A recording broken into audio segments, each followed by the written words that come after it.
चलिए आज हम आइसोमरिज्म चैप्टर शुरू कर रहे हैं।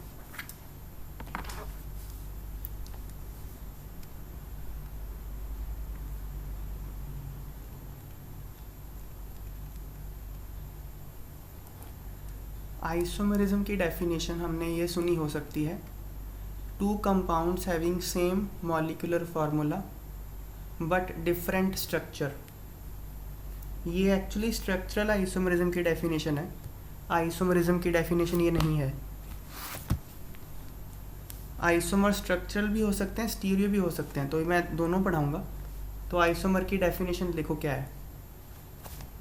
आइसोमरिज्म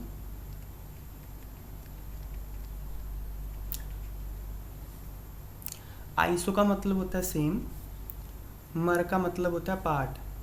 सेम पार्ट मतलब मॉलिक्यूलर फार्मूला सेम होता है। Isomerism arises when two compounds with same molecular formula have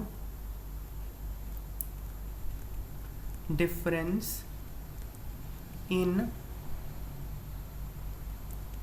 at least one property।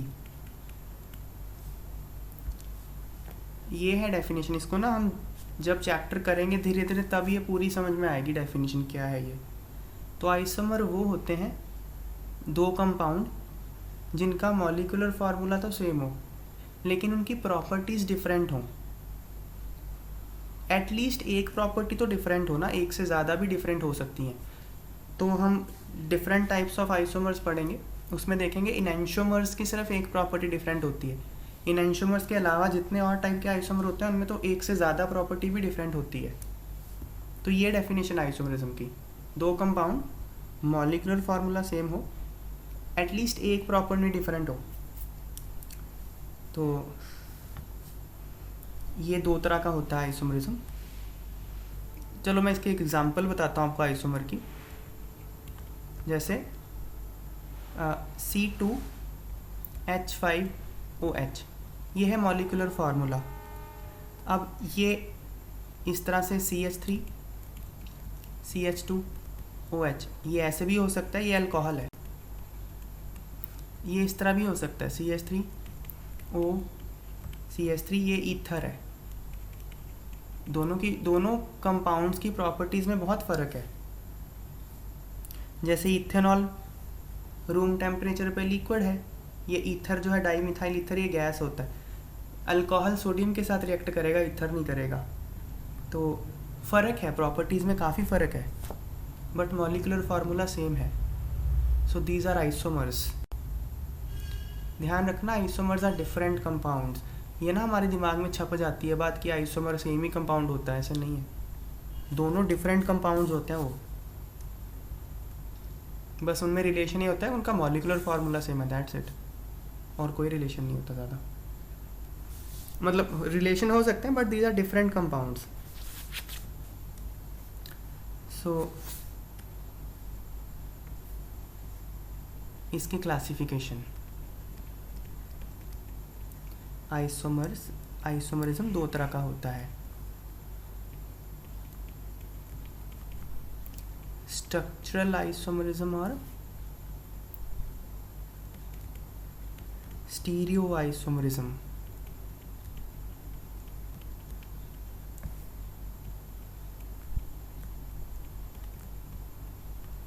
Structural और स्टीरियो दोनों पढ़ाऊंगा मैं एक एक करके। स्ट्रक्चरल आगे 5 तरह का होता है, chain, position,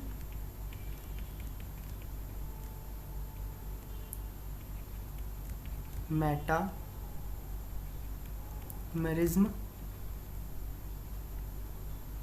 tautomerism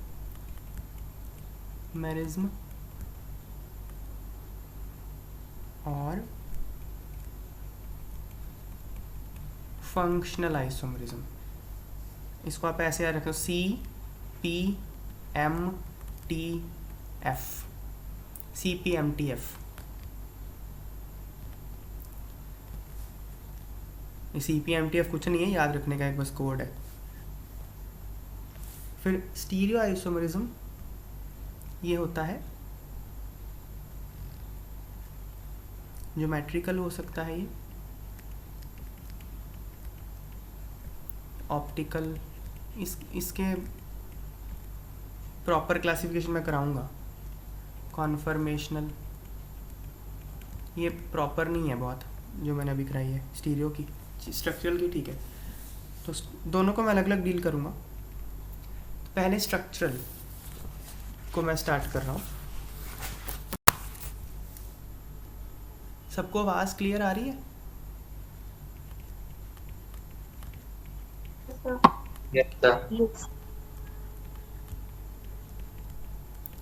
structural isomerism,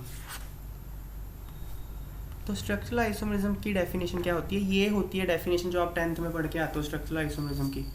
compounds having same molecular formula but different linkage of atoms, या कह लो different structure. Compounds having same molecular formula but different linkage of atoms. Molecular formula तो सेम है पर एटम्स आपस में जुड़े कैसे हुए हैं वो अलग है, उनको स्ट्रक्चरल आइसोमर बोलेंगे। जैसे एग्जांपल ऊपर देखो, यहाँ कार्बन कार्बन आपके आपस में जुड़ा है, फिर ऑक्सीजन है, यहाँ पहले कार्बन आ गया, फिर ऑक्सीजन, फिर कार्बन, डिफरेंट है लिंकेज। इस तरह के आइसोमरिज्म को स्ट्रक्चरल आइसोमरिज्म बोलते हैं।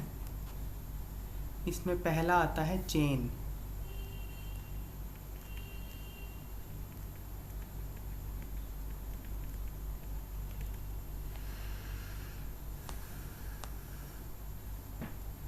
चेन नाम से ही क्लियर है,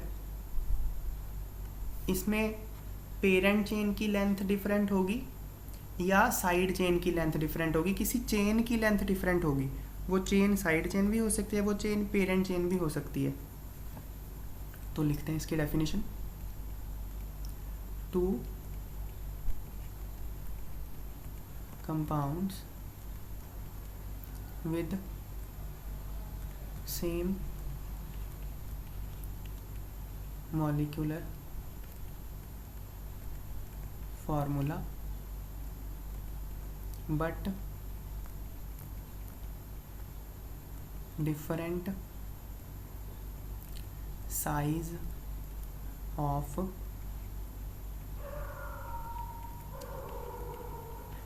पेरेंट चेन और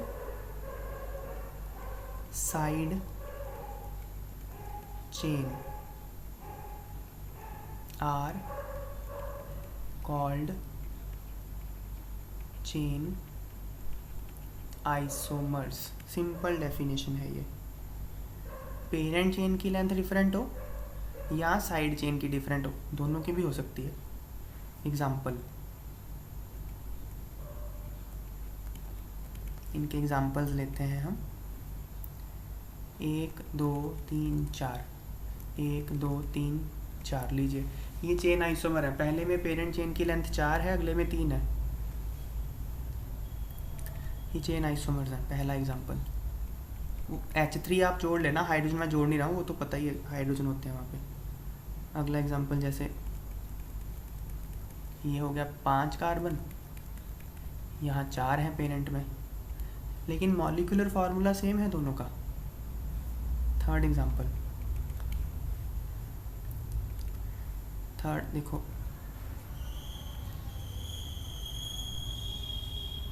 ये ले लो।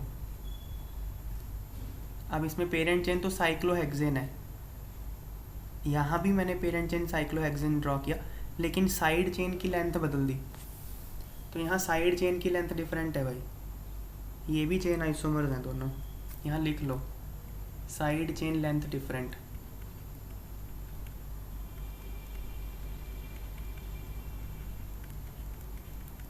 जो लोग आज फर्स्ट क्लास कोई अगर कर रहा है तो इसको साइड चेन बोलते हैं।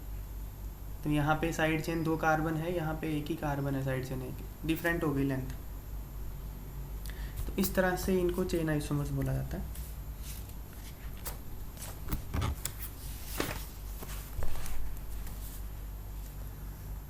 और देखते हैं एग्जांपल।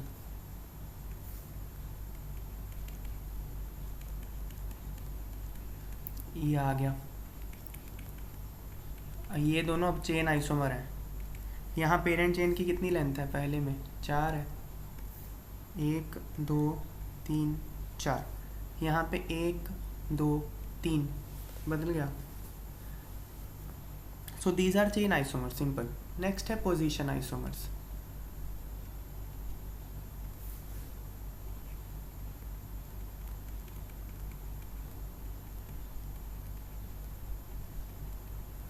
पोजीशन आइसोमर्स, तो पोजीशन आइसोमर्स क्या होते हैं? 2 कंपाउंड्स जिनका मॉलिक्यूलर फार्मूला तो सेम हो, पेरेंट चेन की लेंथ सेम हो, साइड चेन की लेंथ भी सेम हो, पर सब्स्टिट्यूएंट्स की पोजीशन डिफरेंट हो, या फिर फंक्शनल ग्रुप की पोजीशन डिफरेंट हो, या किसी मल्टीपल बॉन्ड की पोजीशन डिफरेंट हो, मतलब वो लोकेंट डिफरेंट हो सकता है, उसको पोजीशन बोलेंगे। इसमें ध्यान देने वाली बात यह है, इसमें आपको पेरेंट चेन और साइड चेन की लेंथ सेम रखनी है, वो नहीं आप बदल सकते। अगर आपने वो बदली फिर वो चेन आइसोमर बन जाएगा। मतलब कुछ और फंक्शनल भी बन सकता है, पर वो पोजीशन नहीं रहेगा फिर। तो इसके एग्जांपल मैं कराता हूँ, पहले डेफिनेशन लिख लेते हैं। When 2 organic compounds with same molecular formula, next same size of parent chain, parent chain का साइज सेम होना चाहिए। और क्या कंडीशन है? Same size of side chain, side chain भी सेम होनी चाहिए। और भी कंडीशन होती है, फंक्शनल ग्रुप भी सेम होना चाहिए। फंक्शनल ग्रुप भी आपने बदलना नहीं है। हैव डिफरेंट पोजीशन, सिर्फ पोजीशन बदल सकते हो आप बस। Different position of functional group और मल्टीपल बॉन्ड्स और सब्स्टिट्यूएंट्स।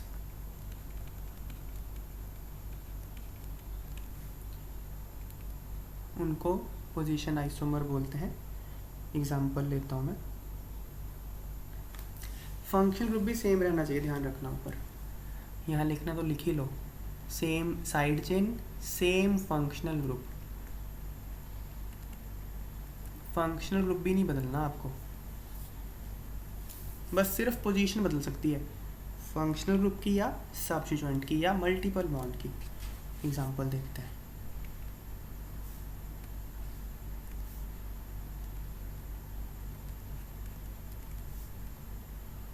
पहला 1 2 3 4 5, 5 कार्बन की पेरेंट चेन है, एक है सब्स्टिट्यूएंट। तो 1 2 3 4 5, यहाँ भी एक है सब्स्टिट्यूएंट। पेरेंट चेन की लेंथ भी सेम है, सब्स्टिट्यूएंट की लेंथ भी सेम है, लेकिन उसकी पोजीशन बदली है, तो ये पोजीशन आइसोमर है। सेकंड एग्जांपल देखो, ये देखो, ये वाला और ये वाला, ये है पोजीशन आइसोमर्स। देखो यहाँ 2 साइड चेन था, डाई मिथाइल, एक मिथाइल ये एक मिथाइल ये, यहाँ भी डाई मिथाइल ये, एक मिथाइल ये एक मिथाइल ये। ना तो पेरेंट चेन की लेंथ बदली, पेरेंट चेन साइक्लोप्रोपेन है, मतलब प्रोपेन है, प्रॉप है पेरेंट में ना, तो पेरेंट चेन की लेंथ बदली ना साइड की बदली, सिर्फ पोजीशन बदली। तो these are position not chain, ध्यान रखना।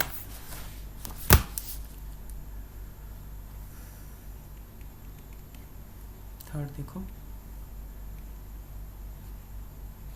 एग्जाम्पल, जैसे मान लीजिए आप एक ये ले लीजिए, एक ये ले लीजिए, दोनों ये पोजीशन है, यहाँ मैंने साइड चेन का पोजीशन बदल दिया, लेंथ सेम है, तो ये पोजीशन आइसोमर्स है। एक मैं क्वेश्चन आपको दे रहा हूँ, ये मैं डिस्कस नेक्स्ट क्लास में करूँगा, आपका होमवर्क है ये, थोड़ा दिमाग लगा के आना आपको। Question, right all possible cyclic structures of molecular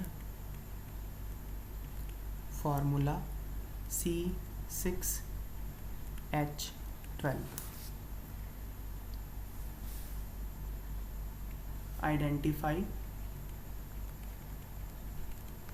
relation between them। चलिए ये आपका होमवर्क क्वेश्चन है, करके आइएगा।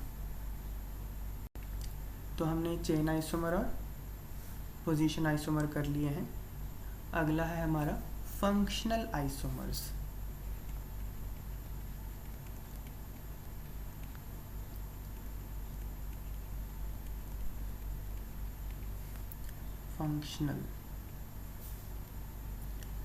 फंक्शनल आइसोमर वो होते हैं जिनमें फंक्शनल ग्रुप बदल जाए, मॉलिक्यूलर फार्मूला तो सेम रहे पर फंक्शनल ग्रुप बदल जाए। तो व्हेन टू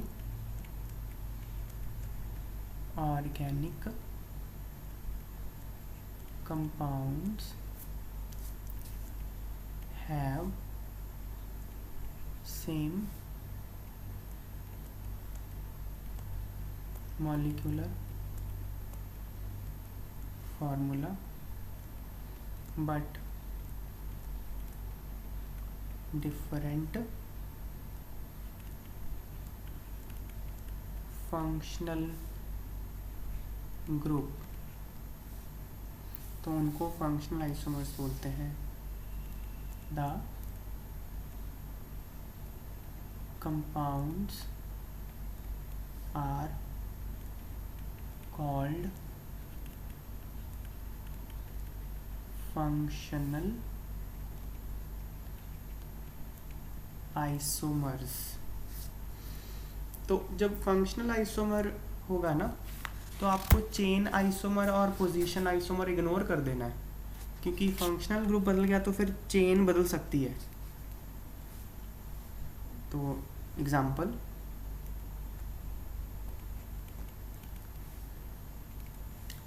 फर्स्ट देखो, ये मैंने जो फर्स्ट एग्जाम्पल ली थी वो फंक्शनली था, CH3 CH2 OH और CH3 O CH3। पहला वाला है अल्कोहल, दूसरा है ईथर, फंक्शनल ग्रुप ही डिफरेंट है। अब इसमें पेरेंट चेन की लेंथ भी बदल गई, यहाँ पे 2 थी कार्बन, यहाँ 1 था, तो इसको चेन आइसोमर मत बोल देना कि भाई ये तो चेन की लेंथ बदल गई, वो इग्नोर ही कर दो, फंक्शनल ग्रुप बदल गया तो बस फंक्शनल आइसोमर। इस तरह से सिंपल से एग्जांपल है इसके, जैसे ये है, फिर ये थायोल है, थायोल, ये है थायो ईथर, थायो ईथर। थर्ड एग्जांपल, ये फंक्शनल आइसोमर बता रहा हूँ मैं सारे। थर्ड देखो, CH3 CH2 C double bond O OH, ये एसिड है भाई, कार्बोक्सिलिक एसिड है। CH3 C double bond O ओ CH3 ये एस्टर है, दोनों का मॉलिक्यूलर फार्मूला सेम है, बट एक एसिड है एक एस्टर है। ऐसे एल्डिहाइड्स और कीटोन्स CH3 CH2 CHO, ये एल्डिहाइड है, CH3 C double bond O CH3, ये कीटोन है।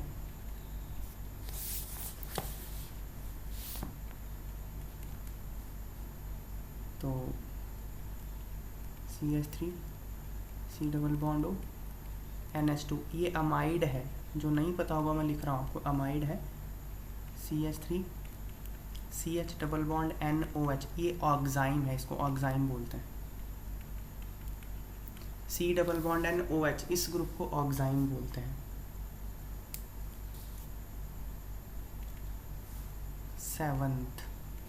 सेवंथ ना इम्पॉर्टेंट है, एक एग्जाम्पल CH3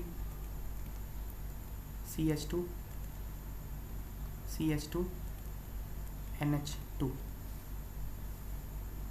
ये है 1 डिग्री अमाइन। हम ये सारा टॉपिक पहले कर चुके हैं, डिग्री ऑफ अमाइंस, ये 1 डिग्री अमाइन है।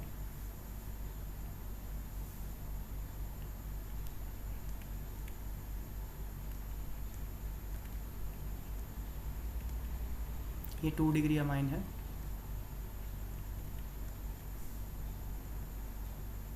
CH3 N CH3 CH3, ये 3 डिग्री अमाइन है। अमाइन की डिग्री नाइट्रोजन से पता चलती है, नाइट्रोजन कितने कार्बन के साथ जुड़ा है वही डिग्री होती है। यहाँ फर्स्ट में नाइट्रोजन 1 कार्बन के साथ जुड़ा था तो 1 डिग्री, सेकंड में नाइट्रोजन 2 कार्बन के साथ जुड़ा तो 2 डिग्री, थर्ड में नाइट्रोजन 3 कार्बन से जुड़ा तो 3 डिग्री।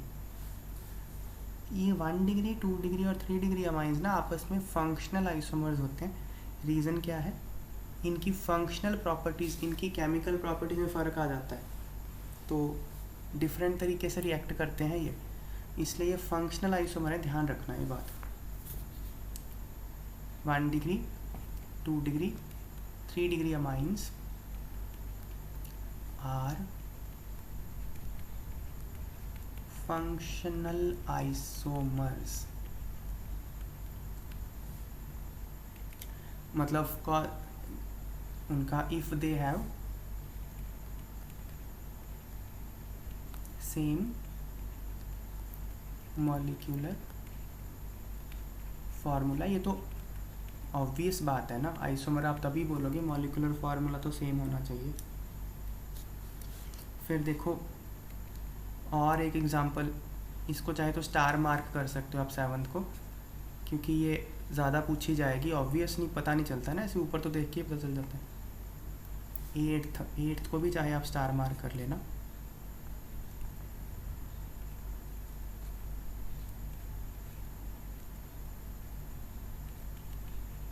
ये है फिनॉल। अगर OH ग्रुप डायरेक्टली बेंजीन के साथ लगाओ, किसी एरोमेटिक सिस्टम के साथ लगाओ, तो उसको फिनॉल बोलते हैं।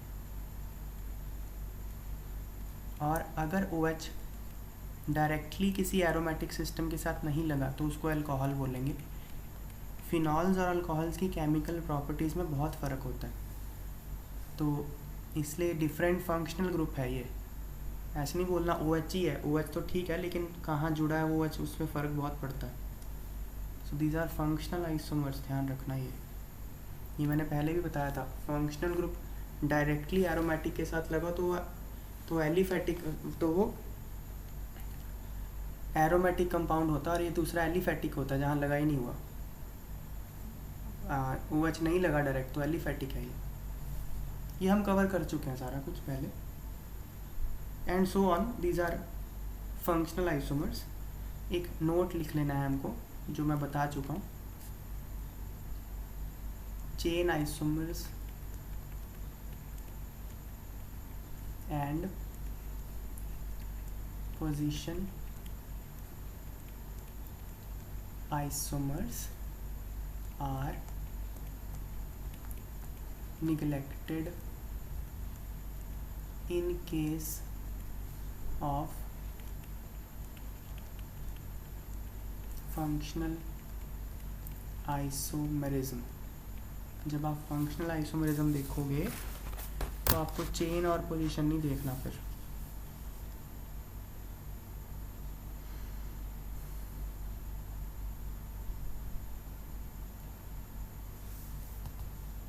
एक क्वेश्चन करते हैं, क्लास में करेंगे।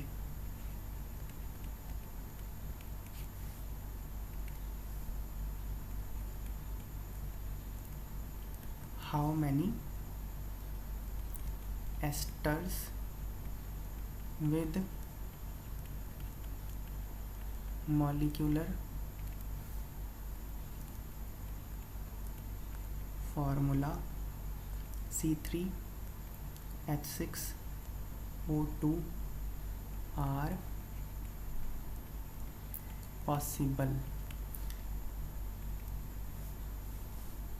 तो सबसे ये आपको क्वेश्चन करना है, मैं हिंट देता हूँ।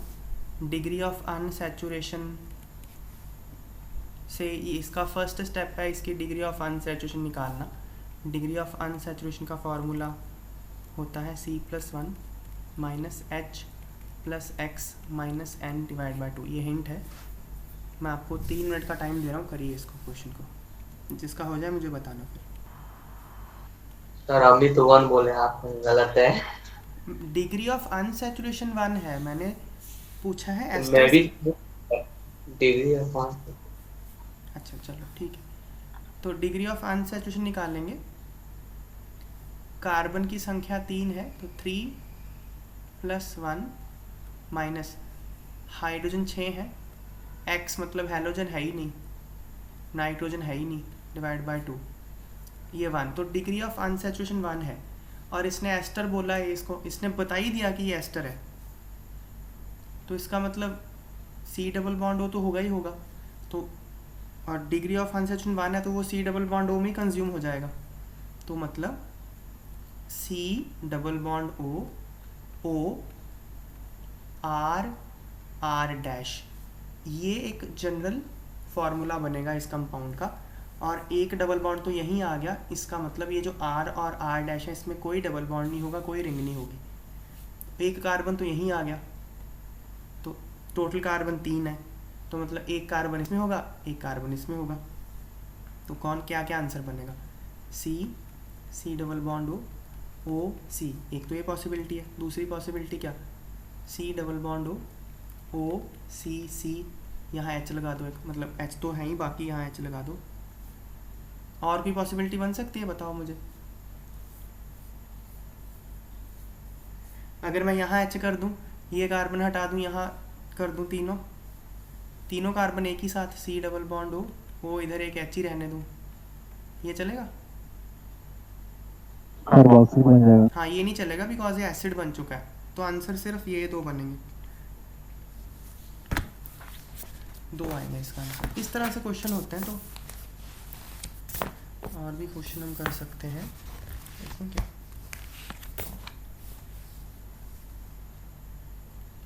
चलिए एक और कराता हूँ आपको मैं।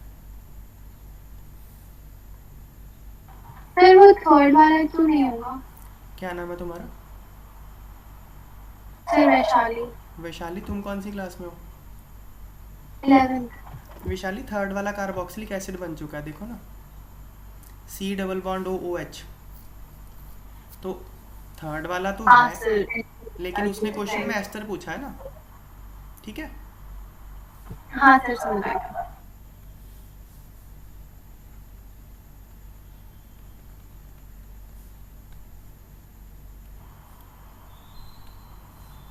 नेक्स्ट क्वेश्चन है,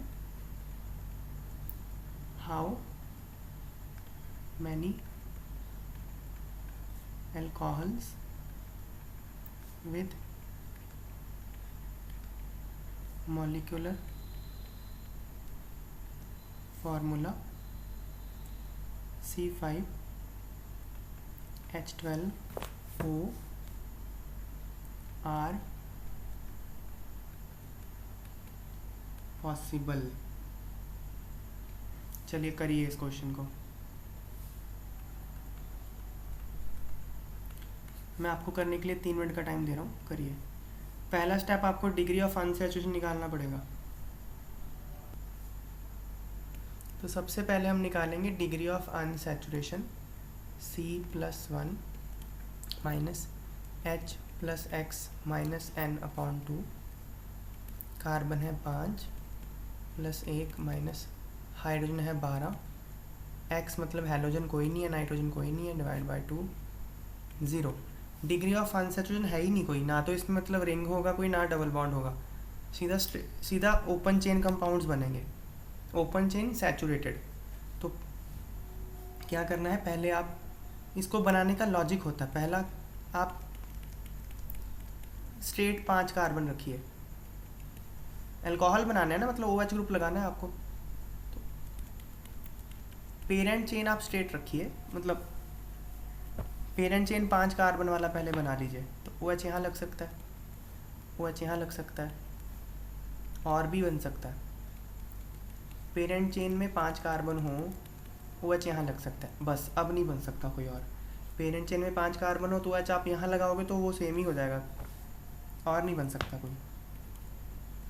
अब आप सोचिए पेरेंट चेन 4 कार्बन का करना है आपको, लो 4 कार्बन का कर दिया, 4 कार्बन का पेरेंट चेन सिर्फ यही बन सकता है, और कोई पॉसिबल ही नहीं है 4 कार्बन का पेरेंट चेन। अब यहाँ OH लगाते रहिए, एक यहाँ लग गया,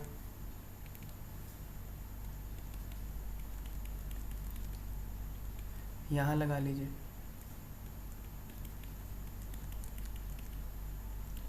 यहाँ लगा लीजिए,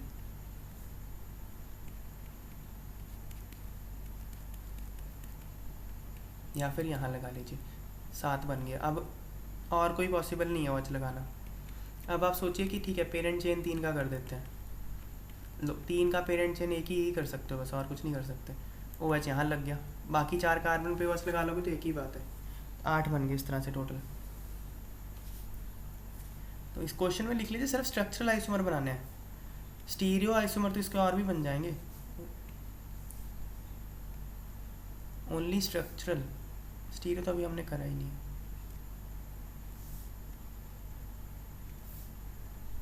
ओनली स्ट्रक्चरल, स्टीरियो भी कर लेंगे तो हम वो भी बना सकते हैं, कोई बहुत बड़ी बात नहीं होता स्टीरियो आइसोमर, सिंपल सी चीज़ ही है। तो इस तरह से अब कुछ क्वेश्चंस मैं नोट कर देता हूँ, आप होमवर्क करके लेके आना। इन क्वेश्चंस पे थोड़ा टाइम स्पेंड करना, उससे ना आपका ब्रेन थोड़ा सोचना शुरू करेगा, वो सोचने वाली शक्ति डेवलप होना बहुत ज़रूरी है। तो ये करके आना questions, right all possible ethers with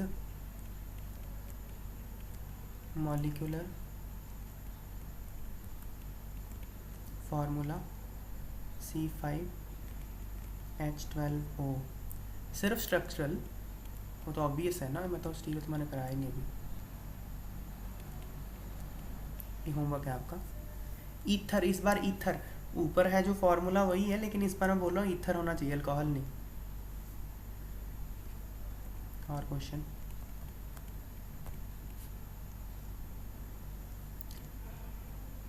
right all possible alkanamides having 5 carbons। Amide मतलब अमाइड बोल रहा है,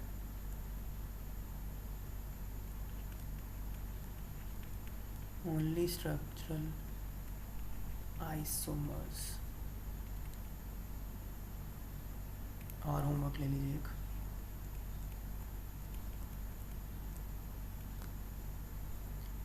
राइट ऑल पॉसिबल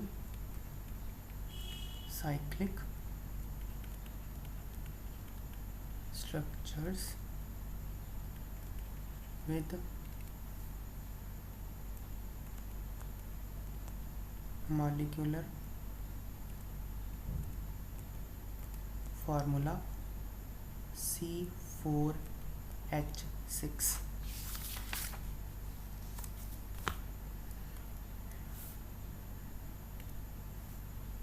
एक और क्वेश्चन है,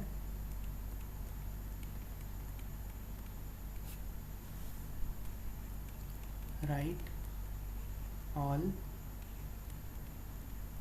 possible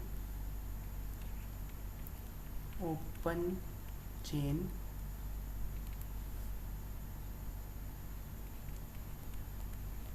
structures with molecular formula C4H6. Only structural isomers. चलिए इतने करके आइए। नेक्स्ट हम कर रहे हैं फंक्शनल आइसोमर का ही एक पार्ट है ring chain isomers. Ring chain isomerism लिखो, इट इज ऑल्सो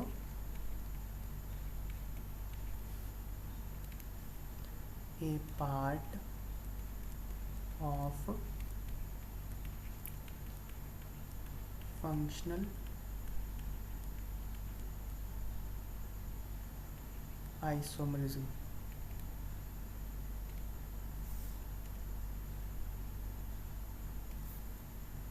क्या है ये? एग्जाम्पल,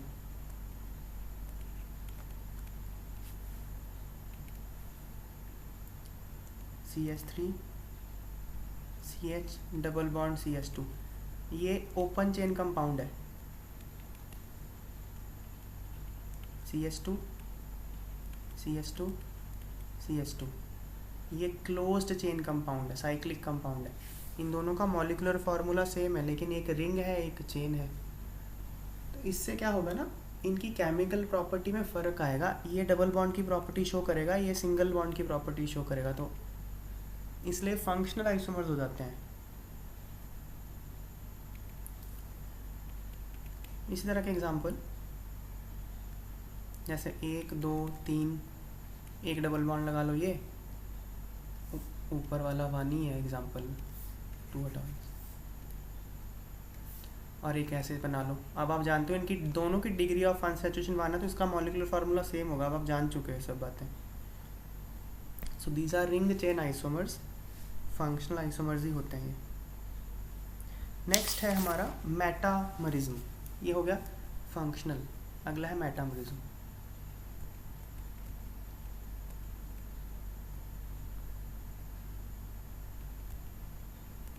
मेटामर्स क्या होते हैं, देखो इसकी definition.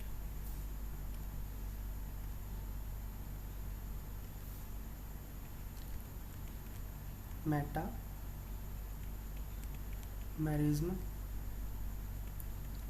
arises due to difference in the nature of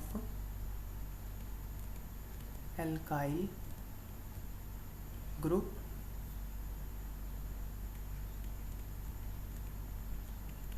present on a polyvalent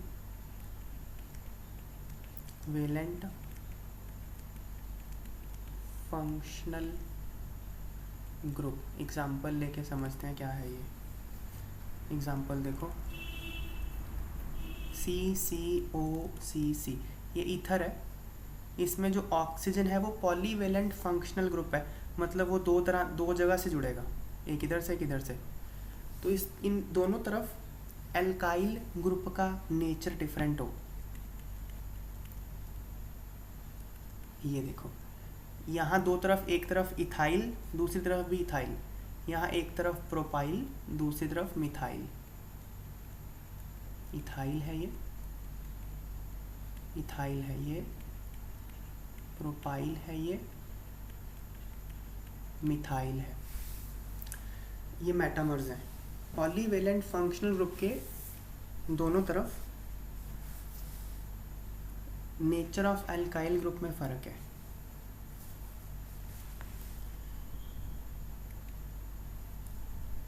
तो नोट लिख लेंगे इसमें ना, फंक्शनल ग्रुप नहीं बदलना चाहिए मेटामर में।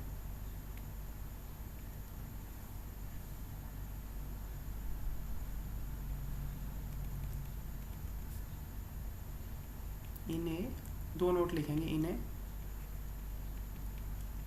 Pair of metamers the nature of functional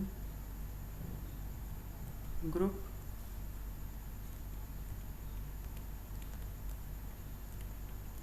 double bond या फिर ट्रिपल बॉन्ड या फिर सब्स्टिट्यूएंट मस्ट रिमेन सेम।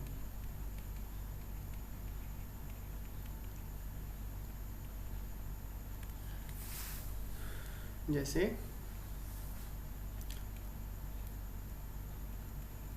ये है ईथर, तो आप ये मत करो कि सारे कार्बन एक तरफ कर दो, ऐसे नहीं कर देना, एक एच ही रह गया तो ये अल्कोहल हो जाएगा, फिर तो फंक्शनल ग्रुप बदल गया। अब ये फंक्शनल आइसोमर हो चुके हैं, ये मेटामर नहीं रहे, दीज आर फंक्शनल आइसोमर्स। तो आपको ये नहीं बोलना कि मेटामर है, बोल सकते हो ना नेचर ऑफ अल्काइल ग्रुप बदल गया, इधर क्या है इथाइल है और मिथाइल है, इधर प्रोपाइल है और एच है, ऐसा नहीं कर देना, फंक्शन ग्रुप सेम रखो। These are functional isomers not metamers, ये बात ध्यान रखेंगे। दूसरी बात तो वही है कि मेटामर के केस में आप चेन आइसोमरिज्म मत घुसाने लग जाना बीच में, कहीं बोलो कि भाई ये तो दो की पेरेंट चेन है, ये 3 की है, चेन आइसोमर नहीं, चेन आइसोमर को निगलेक्ट कर दोगे, अपोजिशन को भी निगलेक्ट करोगे। In case of metamerism chain isomers and position isomers are neglected। चलो बस यही है मेटामर्स, एग्जांपल देख लेते हैं इनके।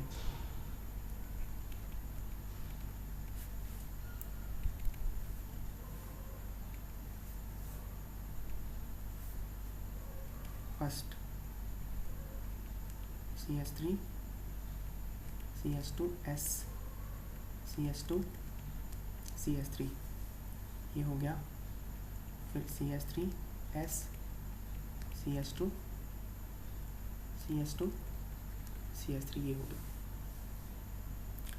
ये है मेटामर्स हैं दोनों, नाम लिखना लिख लो, मतलब थायोईथर है ये, फंक्शनल ग्रुप का नाम थायोईथर है, दोनों थायोईथर हैं, ये भी थायोईथर ये भी। CH3 CH2 C double bond O CH3 ये एस्टर है, तो CH3 C double bond O CH2 CH3 ये एस्टर है दोनों।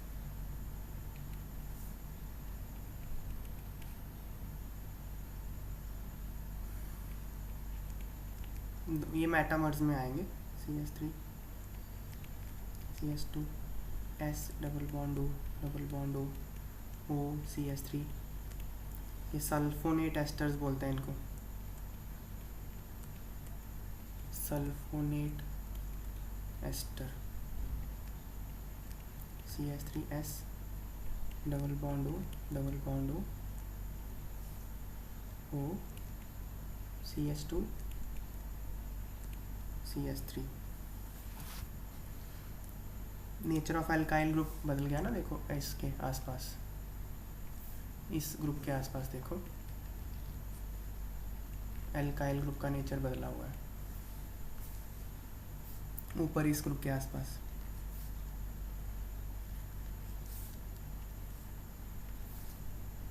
सो ये मेटामर्स हैं। फिर देखो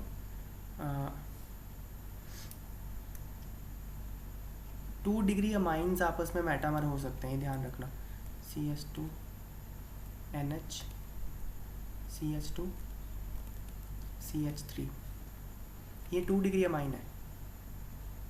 CH3 NH CH2 CH2 CH3, 2 degree amine है, ये मेटामर्स हैं ये दोनों। इस ध्यान रखना 1 डिग्री 2 डिग्री और 3 डिग्री अमाइन आपस में फंक्शनल होते हैं, लेकिन ये दोनों ही 2 डिग्री है ना, ये मेटामर्स होंगे 2 डिग्री अमाइन, और ये भी 2 डिग्री अमाइन, मेटामर्स हैं ये।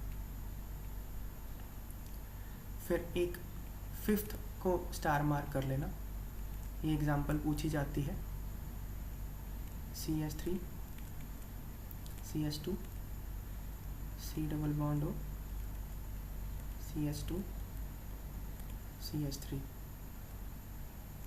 CH3 C double bond O CH2, ये ना मेटामर की डेफिनेशन में फिट होती है। आप इस कंपाउंड को, इस वाले फंक्शन को, इसको कार्बोनिल बोलते हैं, C डबल बॉन्ड को कार्बोनिल बोलते हैं। सो कार्बोनिल ग्रुप के दोनों तरफ एल्काइल ग्रुप की नेचर बदल चुकी है, तो मेटामर में तो आएगा ये, पर ये पोजीशनल आइसोमर में भी आता है। देखो पोजीशनल आइसोमर कौन से होते हैं, पोजीशनल आइसोमर में पेरेंट चेन की लेंथ सेम रहनी चाहिए। तो 1 2 3 4 5, ऊपर भी 5 है नीचे भी 5 है, पेरेंट चेन की लेंथ सेम है सिर्फ। और पोजीशन आइसोमर में फंक्शनल ग्रुप भी सेम होता है, तो यहाँ पे फंक्शनल ग्रुप सेम है, ऊपर नीचे दोनों में कीटोन है, सिर्फ उसकी फंक्शनल ग्रुप की पोजीशन बदली है, तो ये पोजीशन आइसोमर भी है, तो ये दोनों ही है, ये ध्यान रखना। these are position isomers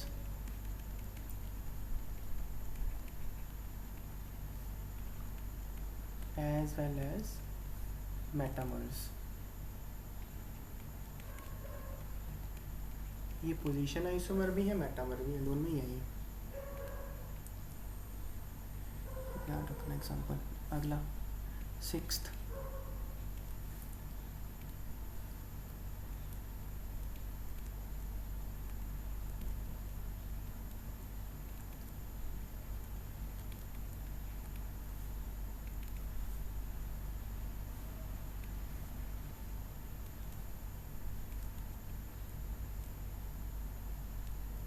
तो सिंगल बॉन्ड है ना, डबल नहीं है, गलती से।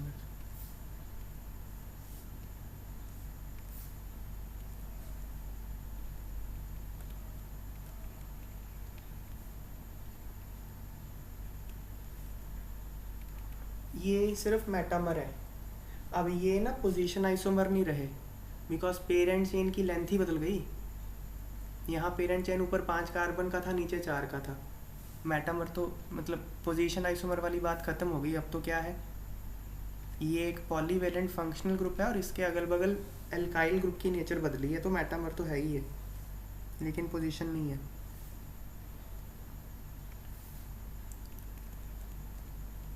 These are only metamers।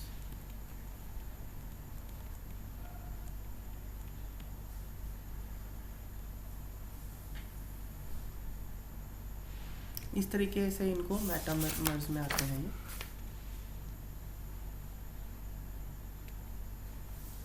Question करेंगे अब।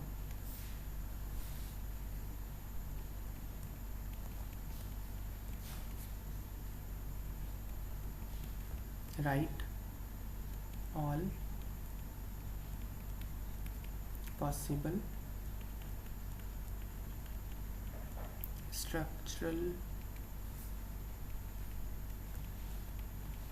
isomers with molecular formula C4 लिखा है मैंने ना, 9 लग रहा है तो 4 है,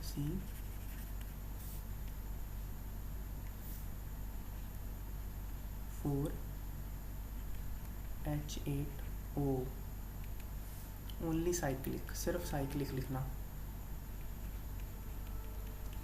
ये आप अभी ट्राई करोगे, हम क्लास में ही करेंगे।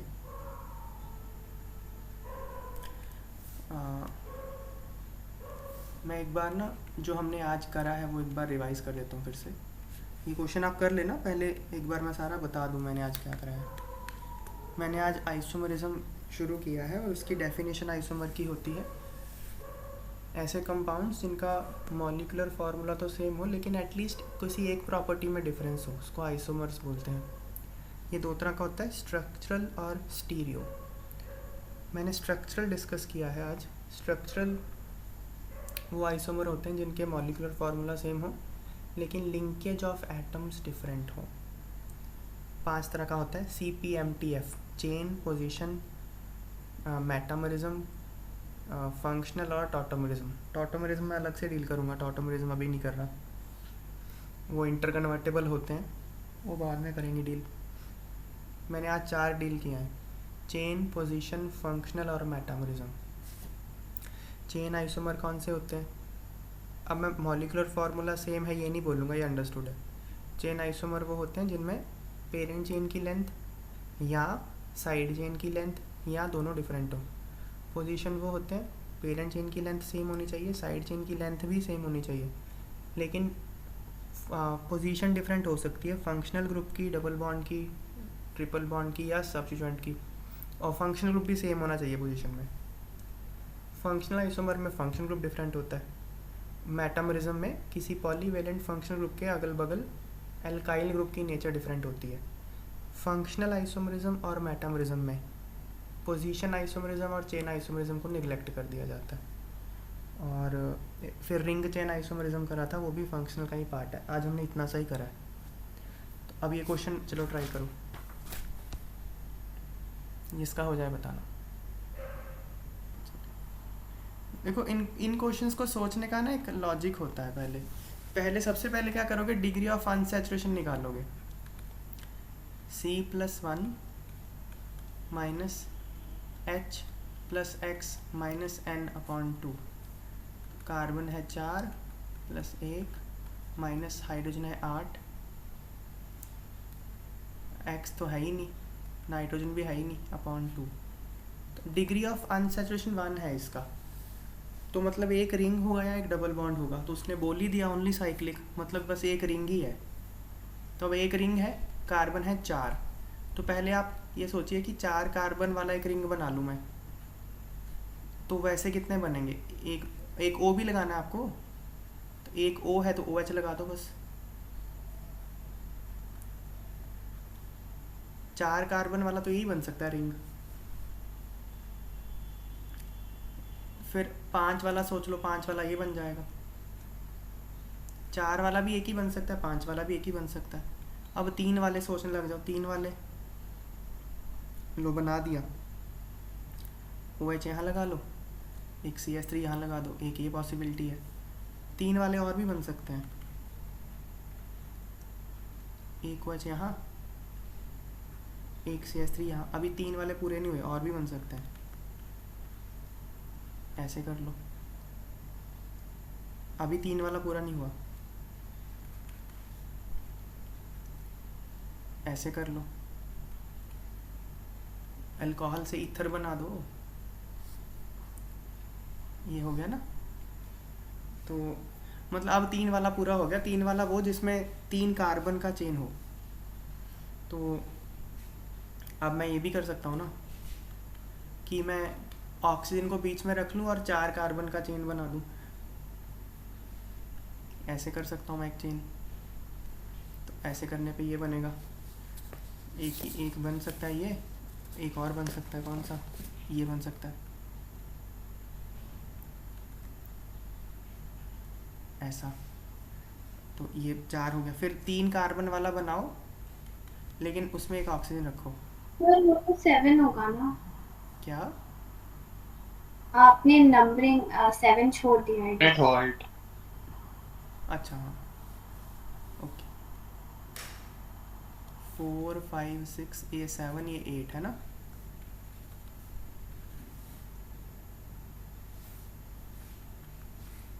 7 8, अब ये 9th आ गया। तो 3 कार्बन वाला बनाओ, लेकिन ऑक्सीजन उसमें रखना है का, तो ये बन जाएगा। अभी भी और बनेंगे। 3 चेन होना चाहिए, 3 membered chain, 3 membered ring oxygen ring के अंदर, ये हो सकता है।